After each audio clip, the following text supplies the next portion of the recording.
Oke, Assalamualaikum warahmatullahi wabarakatuh.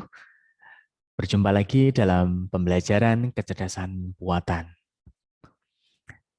Pada kesempatan hari ini, pokok bahasan kita yaitu adalah pencarian buta atau blind search atau uninformed search gitu ya.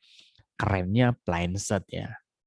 Artinya apa? Di sana tanpa adanya suatu informasi.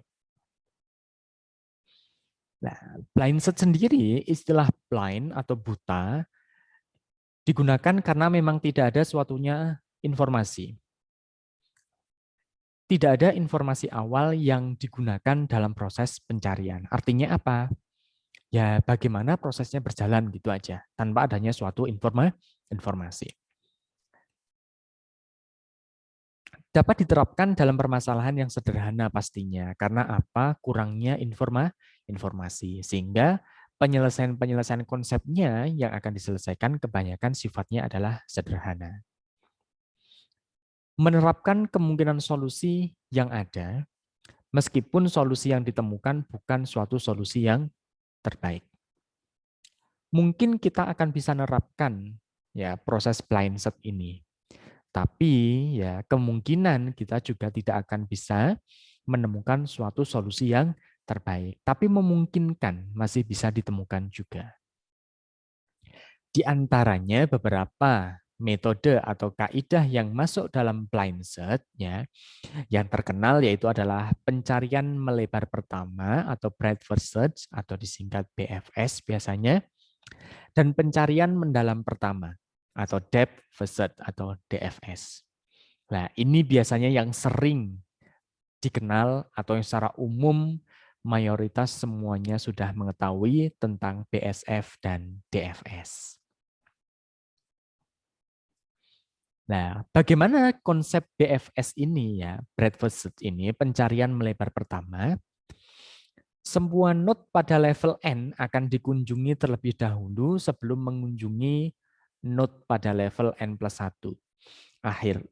Artinya, node yang akan dikunjungi adalah node yang paling awal. Ya, berarti akar, karena kita nanti proses pencariannya menggunakan pohon pelacakan.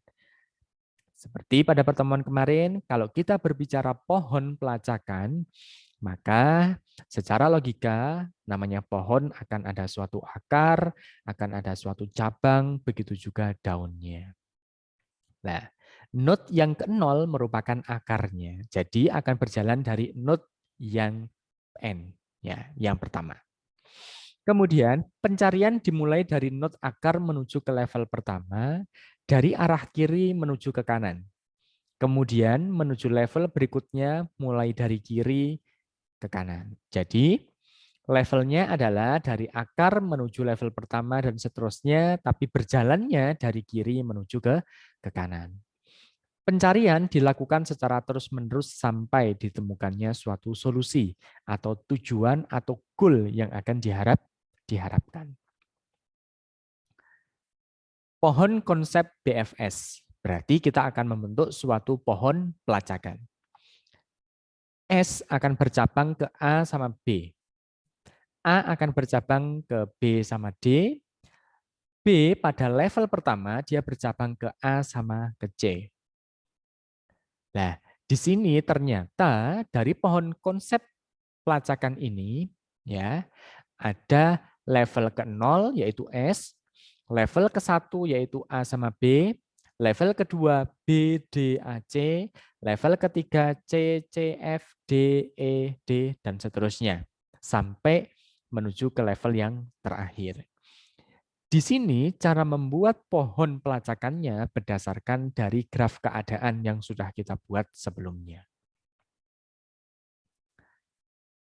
Algoritma BFS ya, artinya mirip dengan seperti kita membuat sebuah antrian. Ya. Seandainya S itu tidak sama dengan Z, ya, maka S akan bercabang ke A menuju ke B. Karena apa? S itu merupakan akarnya, Z itu adalah tujuannya. Nah, dari pohon pelacakan tadi terlihat S itu ya bercabang ke A sama B. Kalau tidak sama dengan Z. Kemudian, buat node pertama sebagai root dari tree. Jika root tidak sama dengan goal, ganti root dengan node selanjutnya dan letakkan pada bagian belakang per level. Jika root sama dengan goal, maka berhenti pencarian selesai. Nah, kita lihat. S tadi, apakah sudah sama dengan Z? Apakah sudah sama dengan tujuan? Belum. Karena belum, maka S bercabang ke A sama B. Kemudian dilihat, apakah A, dicek, apakah A ini sama dengan Z? Ternyata tidak. A bercabang kemana? B sama D. Begitu juga harus dicek, B itu seperti apa? B apakah sudah sama dengan Z? Belum.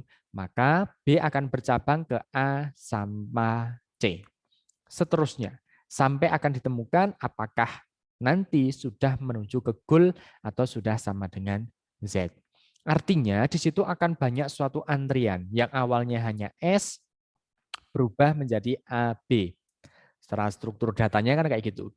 Kemudian berubah jadi B, BD, BDAC, dan seterusnya. Maka akan banyak antrian-antrian yang dilalui. Dengan demikian, BFS memiliki beberapa kelebihan. Yang pertama, tidak akan menemui jalan buntu. Kenapa kok tidak menemukan jalan buntu? Karena apa? Semua node atau semua titik dijelajahi. Sehingga akan menemukan suatu solusi. Jadi tidak akan menemukan jalan buntu. Dan yang kedua, jika ada satu solusi, BFS pasti akan menemukannya. Karena semua titik dicari, jadi pasti akan menemukan solusi tersebut. Jika ada lebih dari satu solusi, maka solusi terbaik yang akan ditemukan. Dengan demikian, BFS memiliki sifat completeness, complete, dan optimally. Ya, artinya memiliki dua kriteria dari sifat pencarian. Yang pertama komplit, yang kedua yaitu optimal. Terus bagaimana dengan kondisi dari space complexity-nya sama time complexity-nya? Nah, kita lihat. Ternyata kekurangan BFS itu boros memori. Berarti space complexity-nya ya atau space memorinya di sini sangat banyak. Kenapa kok sangat banyak? Karena apa? Tadi semua data, semua node, semua titik itu dilewati dan disimpan. Karena semua node yang pernah dibangkitkan harus disimpan. Hal ini bertujuan agar dapat melakukan penelusuran sampai node level paling bawah sehingga ditemukan suatu goal atau solusinya. Jika B adalah faktor percabangan, dan D adalah kedalaman solusi, artinya pada level dalamnya solusi, maka jumlah node yang harus disimpan itu sebanyak big O B pangkat D. Misal B-nya pangkat 10, ya, B-nya 10, D-nya 14, maka ada 10 pangkat 14 node atau titik yang harus disimpan. Jika satu node itu membutuhkan memori 100 byte, maka dibutuhkan 10 pangkat 14 byte atau setara dengan 1 terabyte dalam proses sekali pencarian saja. Nah, berarti boros memori, butuh memori yang banyak. Ini kelemahannya BFS. Di lain sisi, jika dalam 1 detik komputer mampu membangkitkan dan menguji 10 pangkat 6 node atau 1 juta node, maka dibutuhkan waktu 10 pangkat 8 detik. Artinya lebih dari 3 tahunan. Ya, dalam proses pencarian sekali saja itu membutuhkan waktu sekitar 3 tahun. Sehingga time complexity-nya juga tidak bagus. Nah, kurangnya BFS ini terletak pada apa? Memorinya yang butuh banyak, dan waktunya juga lama. Oleh karena itu, BFS sangat sulit untuk diimplementasikan dalam dunia nyata. Contohnya, selesaikan masalah berikut menggunakan metode BFS. Kita tahu ini merupakan graf keadaan, di mana S menuju ke B dan A, B menuju ke C dan A. A menuju ke D, ya. Kemudian D menuju ke C dan F dan seterusnya, dan kita lihat tujuannya adalah Z. Di situ S menuju ke B dengan angka 3. Nah, angka 3 ini bisa kita artikan nanti dalam proses penyelesaian masalahnya bisa dianggap sebagai suatu jarak, bisa dianggap sebagai suatu bobot, bisa dianggap sebagai suatu harga, atau yang lainnya, tergantung dari permasalahan yang akan kita selesaikan. Langkahnya, ya, cara untuk menyelesaikan permasalahan ini dari graf keadaan ini, maka graf keadaan ini harus kita rubah menjadi bentuk pohon pelacakan atau set tree. S menuju ke A, B. A menuju ke B, D. B menuju ke A, C. Ya, terus B pada level kedua menuju ke C, terus C menuju ke E, Z, dan seterusnya.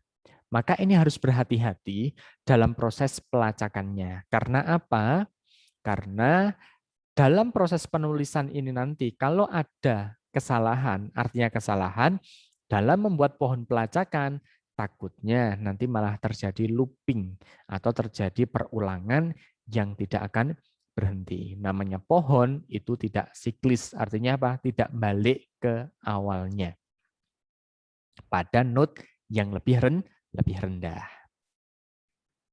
Nah, dari sini ketika kita menggunakan metode BFS, maka ingat BFS itu berjalan dari level root atau akar menuju ke level yang paling rendah. Artinya apa? Level selanjutnya. Kalau root itu merupakan level 0, maka akan menuju ke level 1. Dan perlu diketahui, dilalui atau dimulai dari arah kiri menuju ke kanan. Jadi perjalanannya adalah S menuju ke A dulu.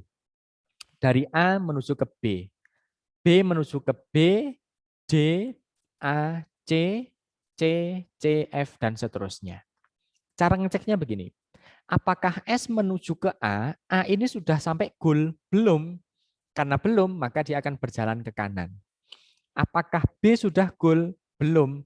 Maka dia akan kembali karena semua node di situ pada level yang sama sudah dilalui, maka harus menuju ke level selanjutnya, menuju node yang lain.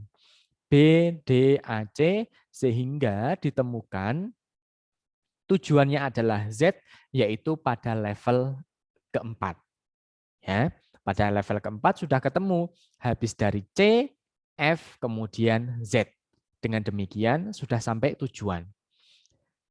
Karena seperti itu, maka solusi yang akan diperoleh adalah S itu menuju ke B, ya.